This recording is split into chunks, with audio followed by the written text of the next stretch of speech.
అధికార party TRS ఉన్నప్పుడు అధికార పార్టీ అండతోనే బీఆర్ఎస్ పార్టీ అండతోనే తెలంగాణ జాగృతి ఉనికి ఉన్నది. అసలు బీఆర్ఎస్ లేని తెలంగాణ జాగృతి లేదు, అసలు ఉనికే లేదు, పార్టీ లేదు, కవిత లేదని బీఆర్ఎస్ ఇప్పుడు మీకు స్పష్టంగా ఒక మాట చెప్తాను. తెలంగాణ జాగృతి అధ్యక్షురాలు కవితక్క 2006లో తెలంగాణకు వచ్చిన తర్వాత జయశంకర్ సార్ యొక్క స్ఫూర్తితోనే సంస్థ సంబంధించినటువంటి రిజిస్ట్రేషన్ ప్రారంభించారు.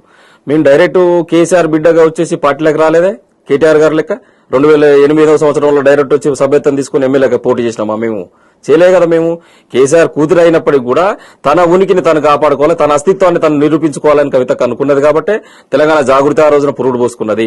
2006 నుంచి 2014 వరకు ఈ ప్రాంతంలో తిష్టవేసి ఉన్నటువంటి అనేక సమస్యల గురించి కవితక్క 1,00,000 కిలోమీటర్లకు పాదయాత్ర చేసింది.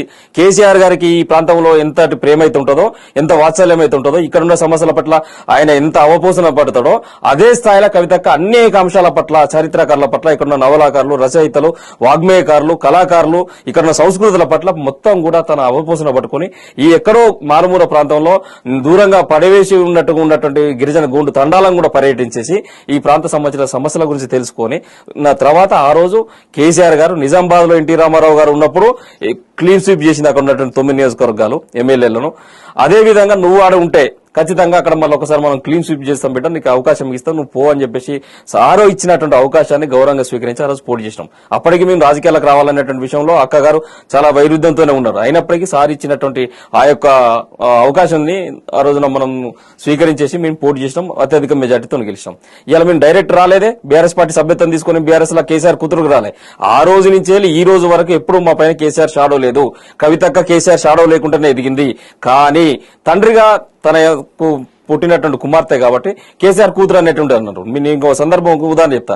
ఈ ప్రాంతంలో షర్మిల వచ్చింది, షర్మిల వచ్చి పార్టీ పెట్టింది.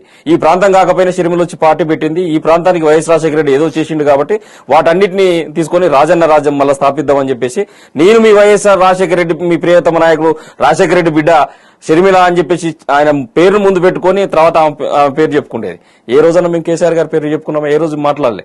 మా సంబంధించినటువంటి ఫ్లెక్సీస్ గానీ, మా ఎజెండాలా గానీ ఎక్కడ కూడా కేసీఆర్ సంబంధించినటువంటి కేసీఆర్ గారి యొక్క ప్రభావం అనేటువంటి ఎక్కడ లేదు. ప్రస్తుతం కూడా మేము ఎక్కడ కూడా సార్ సంబంధించినటువంటి వాడుకోవట్లేదు.